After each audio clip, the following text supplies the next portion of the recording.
अगर आप किसी भी गांव में जाएं और वहां के लोगों से पूछे कि पुरानी हवेली किस तरफ है, तो वो आपको सिर्फ एक चीज कहेंगे: उधर मत जाना, खासकर शाम ढलने के बाद।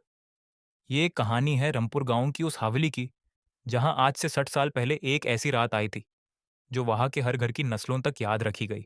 एक माँ, एक बेटी, और एक ऐसा राज जो हवेली की दीवारों में आज भी कैद है।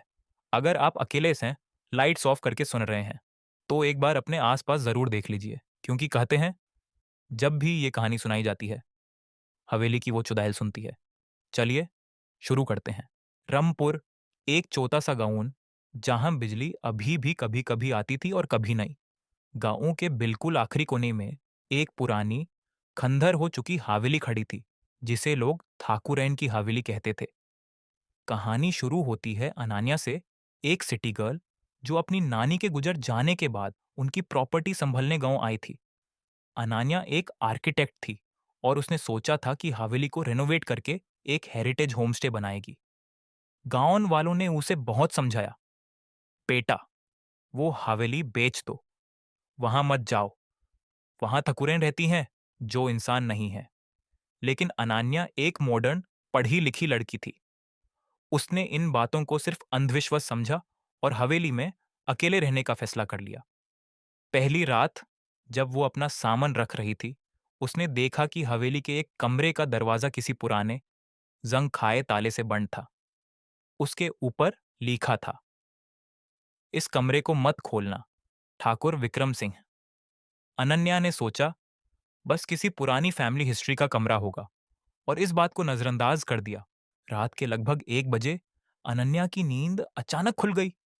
हवेली में एक अजीब सी खुशबू फैल गई थी, गीली मिट्टी और मुरझाए हुए फूलों जैसी।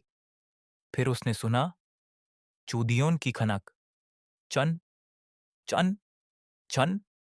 आवाज दूर से कॉरिडोर से आ रही थी। अनन्या ने अपना फोन उठाया, टॉर्च जलाई और बाहर निकलने का सोचा। जैसे ही उसने अपने कमरे का दरवाजा खोला, कॉरिडोर के बिल्कुल आखिर में, वाही बैंड कमरे के सामने, उसने एक सफेद साड़ी में एक औरत का साया देखा। उसकी पीठ अनन्या की तरफ थी। लंबे, उलझे हुए बाल कमर तक जा रहे थे। अनन्या ने धीरे से पुकारा, कौन है वहां? औरत ने धीरे धीरे अपना सर घुमाना शुरू किया, लेकिन पूरा घूमने से पहले ही बिजली चली गई।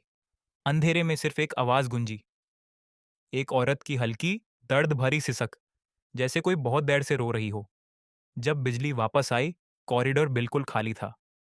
अनान्या पूरी रात सो ना सकी। उसने इस बात को अपने दिमाग का वहम समझने की कोशिश की। थकान, नया घर, पुराना फर्नीचर, शायद इसी वजह से ऐसा लगा। अगले दिन अनन्या गांव की एक चाय की दुकान पर गई, जहां उसकी मुलाकात कमला अम्मा से हुई, गांव की सबसे बूढ़ी औरत जो हवेली के बारे में सब जानती थी। कमला अम्मा ने अपनी कांपती आवाज में कहा, बेटा, 60 साल पहले उस हवेली में ठाकुर विक्रम सिंह रहते थे। उनकी पत्नी राधा बहुत ही सुंदर और सीधी सादी औरत थी।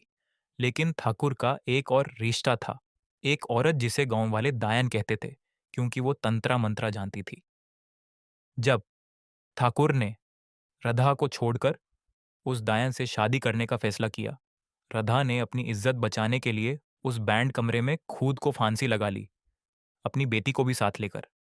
उसके मरने से पहले उसने एक श्राप दिया था, जब तक इस हवेली में कोई और औरत खुशी से नहीं रहेगी, मैं इस हवेली से नहीं जाऊंगी।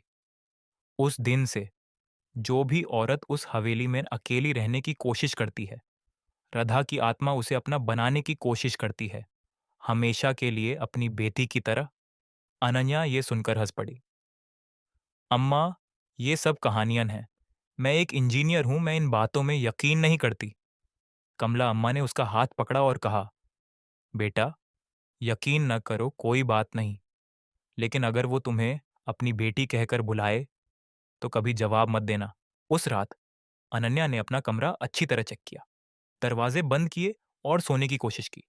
लेकिन रात के ठीक 1 बजे फिर वही खुशबू फैल गई। इस बार किसी ने उसके दरवाजे पर हल्के से दस्तक दी। तक तक तक। एक धीमी, मुलायम आवाज आई, बेटी, दरवाजा खोलो ना, मां हूं मैं। अनान्या का दिल जोर से धधकने लगा।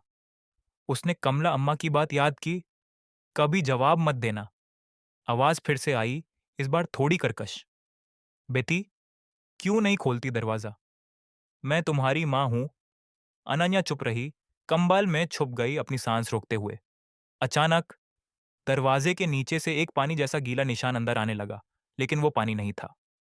वो काला, गाढ़ा, खून जैसा तल पदार्थ था, जो धीरे धीरे एक शेप बनाने लगा, जैसे कोई चुदियों वाला हाथ रेंगकर अनान्या की तरफ बढ़ रहा हो।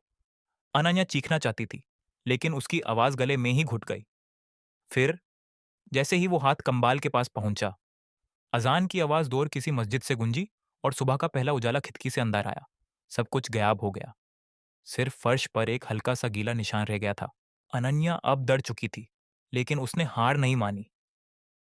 उसने अपनी नानी की पुरानी अलमीरा में रखे कागजात खंगाले और एक पुराना लेटर मिला, जो खुद रधा ने लिखा था, अपनी बहन के नाम, मरने से पहले। उस लेटर में लिखा था, मेरा पति मुझसे प्यार नहीं करता और मेरी बेटी गुदिया भी मुझसे छीनी जा रही है। मैं इस हवेली के उस कमरे में अपना आखिरी सांस लूंगी जहां मेरी शादी हुई थी।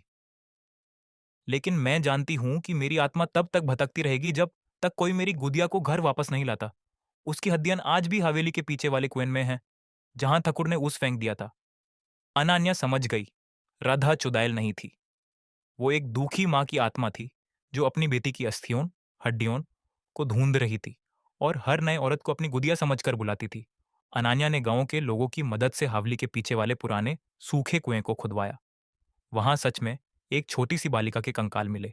अस रात पूरे गांव के पंडित जी के साथ गुदिया की अस्थियों का पूरा विधि विधान से अंतिम संस्कार किया गया। जब आखिरी मंत्रा पढ़ा गया, पूरी हवेली में एक तेज ठंडी हवा चली। कॉरिडोर के आखिर में वही सेव्ड सरी वाली औरत एक बार फिर प्रकट हुई, लेकिन इस बार उसके चेहरे पर गुस्सा नहीं, बल्कि एक शांत, आभारी मुस्कान थी। उसने अनान्या की तरफ देखा, हल्के से सर झुकाया और धीरे धीरे रोशनी में घुलती चली गई, जैसे धुआं हवा में। उस दिन के बाद से रामपुर गांव की हवेली में कभी कोई आवाज नहीं आई। अनान्या ने वहां अपना होमस्टे बना लिया और आज भी जब लोग वहां ठहरते हैं, कहते हैं कि रात को एक हल्की सी माँ की लोरी जैसी आवाज सुनाई देती है। लेकिन अब वो कोई डर नहीं, बल्कि एक सुकून महसूस कराती है। कहते हैं कुछ आत्माएं डराने के लिए नहीं भटकती, बल्कि इंसाफ या मुक्ति के लिए भटकती हैं। अगर आपको ये कहानी पसंद आई हो तो चैनल को सब्सक्राइब करना मत भूलना और कमेंट में बताना, क्या आप कभी ऐसी किसी पुरानी हवेली में गए हैं? मिलते हैं अगली कहानी में। तब तक के लिए अपना ख्याल रखना और हाँ, पीछे मुड़कर मत देखना।